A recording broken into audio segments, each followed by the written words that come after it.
Good evening. It is an interesting evening. I am here in Phoenix, and we've had some exceptional windstorms all last night, early this morning. It finally settled down, and it has affected an honoring that I've performed this last week. I fully admit that after 50 years of journeys, and I can't begin to count the thousands of miles, it has begun to catch up with me. Last week, prior to my honoring, I met an individual, a man whom I had known more than 30 years ago. He and I had worked together on a Native American presentation, a show that I had been putting on. And he told me that he had heard me tell a story about how I learned the game of football as a youth. And he said, "Would you mind telling that story again?" Well, actually, it's a good night because I am resting. I am finally able to walk again. Some peanut butter cookies and some painkillers have soothed the day for me. So I want to spend some time to tell you a couple of stories that may in fact explain why I have such a fascination with the words of the languages of our globe. Years and years ago, when I was, I think, maybe 5 years old, my grandfather, Ernie, was here in Arizona on his ranch, and he took me down south of the Mexican border to meet a friend of his. His friend was Don Genero. Don Genero was truly a shaman. We drove in my granddad's 1940s pickup truck, and I went down and we stopped out in the middle of the desert in what can't be much more than a shanty.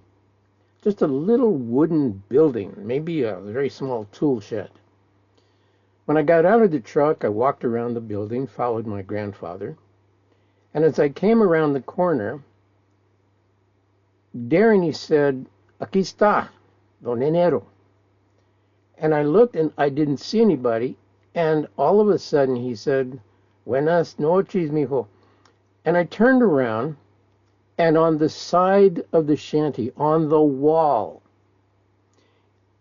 Don Genero was sitting cross-legged on the wall. His legs were firmly planted on the sides of the wall, and his head was sticking straight out. He was looking down to the ground. And I didn't know what to say.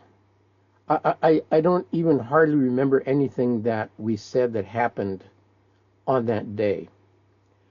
But the point was that on my way home, when I finally was able to start talking, I eventually told my granddad, "I want to do that. I want to sit on the side of a wall like Don Genero." And my granddad told me that there were many, many things that I would have to learn in order to be able to come even close. One of the things that he continued to insist was that if I was going to go out into the civilized world and talk to people and teach them about some of our ancient wisdoms, some of our ancient ways, I would have to learn the civilized man's language. So it was actually, at the age of 5, I was placed in first grade by my step-parents. And on my first day of school, I sat. It was fascinating. Most of the language that I had learned and spoken at the time was Spanish, but now I had to learn English. My teacher, Miss Archon, must have been 6 foot tall plus. She came over, gave me a hug, and picked me up. I sat down with the other kids at the table, and after some introductory notes I don't recall, she said, okay, we're going to start by learning the alphabet. And so I had to learn and repeat A, B, C, D, E, F, G, H, I, J, K, L, M, N, O, P, Q, R, S, T, and then the letter U, and then V. After the letter V was the dumbest letter in the dumbest language on the face of the earth. I was convinced this has to be made up. The letter after V in the English language was W. And of course I protested. I said, well, Miss Archin, that is not a W. That is a double V. No, Robert, no. See, it's actually called W. But it's a double V. I said, no. And it makes an unusual sound, she said. And I said, well, of course. I mean, this letter, this W, which is really double V, must be VV. VV. And she smiled and nodded. No, Robert, no, it is not VV. It is WA. And I said, I looked at her and said, how do you get WA out of two V's that are clumped together? So she paused, she nodded, and I'm sure we went through X, Y, Z, but I couldn't get VV or W out of my head. It wasn't VV, it was WA. Well, that was in the morning. In the afternoon, just to begin, I had to learn numbers in English, in the civilized language. So she wrote down on the blackboard, okay, this is the very, very first number. Do you think you know what it is? And she pointed at me specifically, and I said, well, yeah, it's the number 1. And she said, yes. And she wrote it on the blackboard, O-N-E, 1. And then she wrote down the number 2, and she says, and this is the next number, it's 2. And she wrote it down, T-W-O.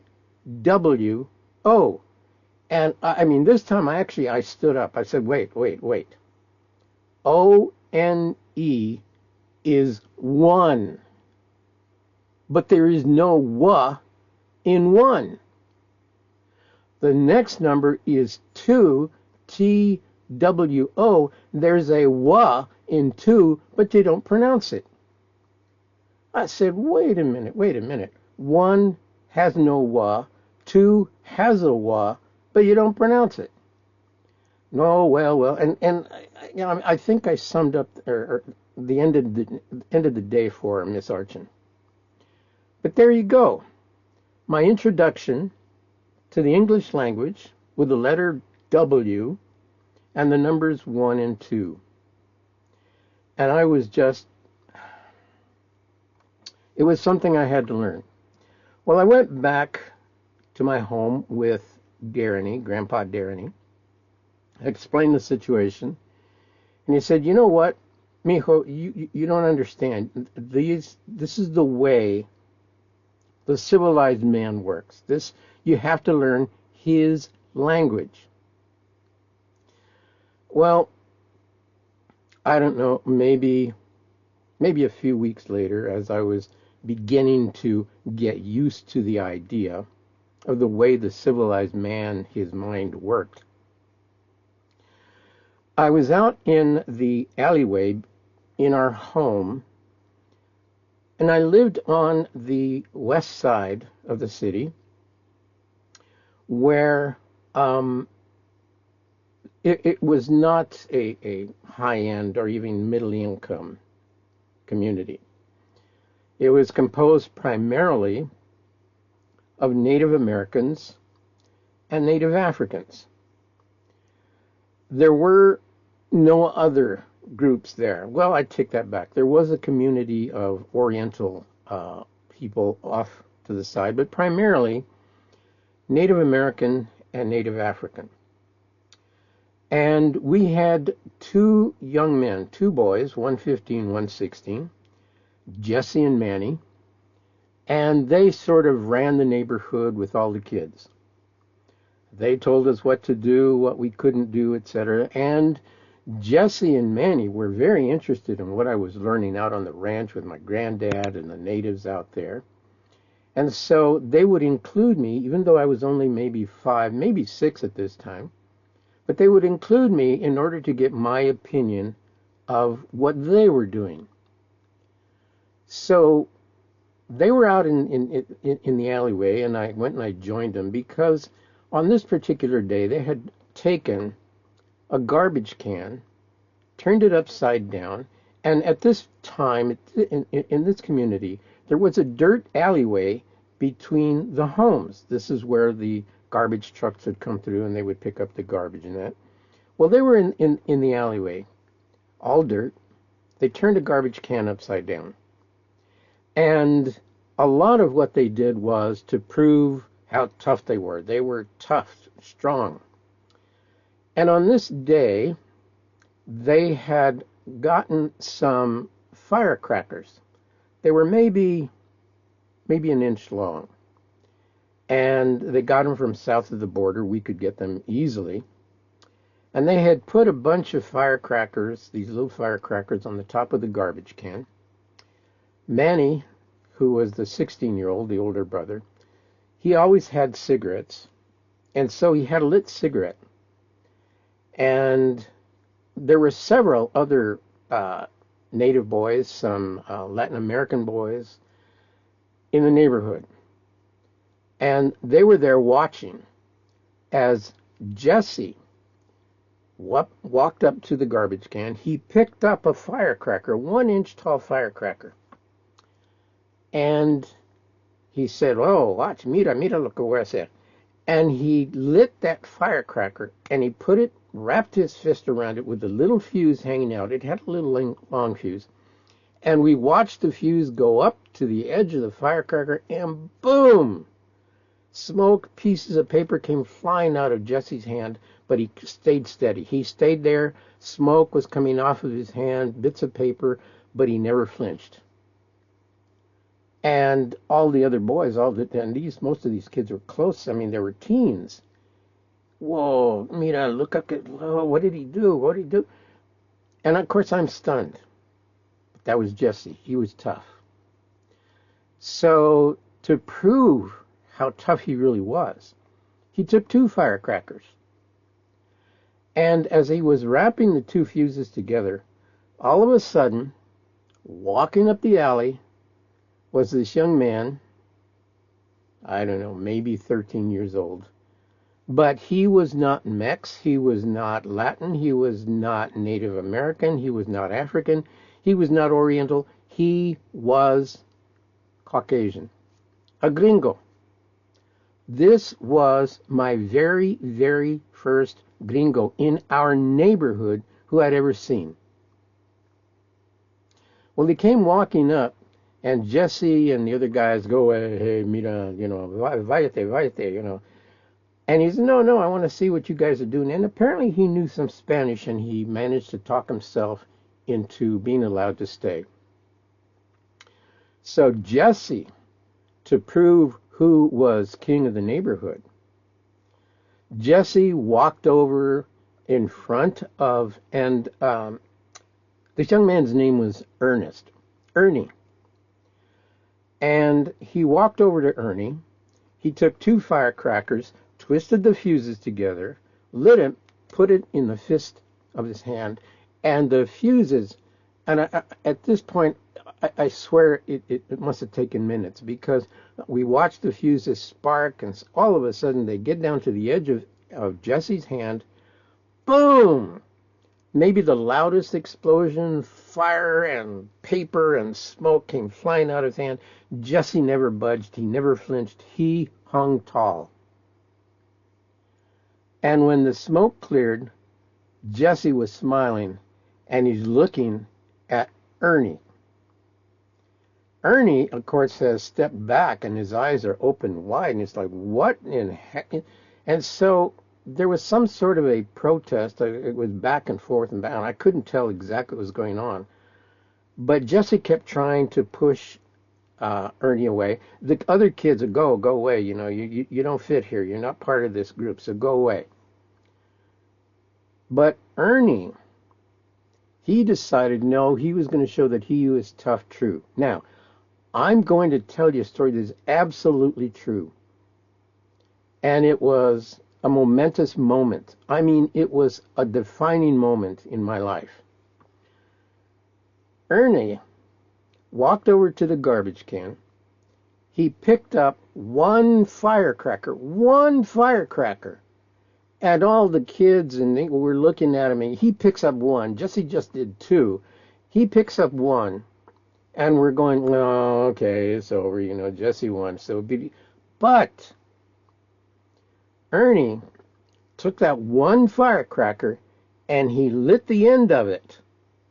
And I swear to you, he took that firecracker and put it in his left nostril. I couldn't believe it. I am watching what must have been an infinity of time as the fuse sparkled and fizzed and smoked until it got to the end of the firecracker in Ernie's nose. Boom! Boom! So much smoke and flames came shooting out of his nose, pieces of paper. I'm shocked. Nobody's saying anything. We're all looking at this, and I swear that the firecracker was still echoing in my ears. And I'm looking at Ernie. He's got his eyes closed. His face is shut tight. He's got bits of paper all over his mouth. Smoke is still slightly coming out of his nostril.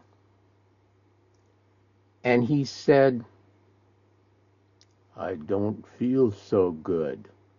And he turned around, and he started walking back down the alley towards his home, walking stiff-legged like Frankenstein, back and forth and back. And I am looking at this kid, this English-speaking, non-Latin, non-Mex, this civilized kid walk away, my first civilized kid in the world. Ladies and gentlemen, that is a true story. That is my story about Crazy Ernie. I ran across the backyard of the house next to us, ran across the street, ran over to my house, my granddad's house, and I run in the front door, and he's there in his rocking chair, and he's chewing his tobacco. He's sitting there. ¿Qué pasó? ¿Qué pasó? What's the matter? And I tried telling him, Tata, aquí este. Crazy Ernie. This kid stuck a firecracker in his left nostril. ¿Qué pasó? ¿Qué hizo? What did he do? What's going on? And Ernie sat there, and he just rocked back and forth just a bit. And he said, you know what, mijo? Don't be afraid. This is something that happens in the world of the civilized man, los gringos. This is a ritual every young man has to go through to prove how tough he is. Every young civilized man, as a kid, puts a firecracker in his nostril. So, don't worry about it. It's nothing that you have to do. So, there it is. And he said, and sabes qué, mijo? As you grow up, you're going to meet young men and grown-up men who went through this firecracker ritual to prove how tough they were. And you can tell who these young men are, these older men, who they are, because if you look carefully, you will always see a little scar over his left nostril. That proves that he is a tough man. So, for now, that's what launched my career in trying to find out how the civilized man thinks. His words, his numbers, what he believes is truth, what he believes to be tough. And so from those first few moments when I was 5 and 6 years old, I learned I would have to question and challenge everything I was told by the civilized people. Because to be honest, it didn't make any sense. But therein is the beginning of my career as a man who challenges the ways of the civilized world. Thank you. Perhaps next time I can share with you the history of the world of football. I have begun to post some of my notes on my Morning Sky site because of the recent events and the mileage on my body. I'm going to need some assistance in future honorings, in preparation of regalia, in transportation, and other aspects of providing honorings. If you can assist in the Phoenix area, please send me an email, robertmorningsky@robertmorningsky.com. You can find my email address on my website, www.robertmorningsky.com. Please be safe. It's a very, very weird few days, especially today. Please take care, and thank you for being patient with me. And all right, please take care.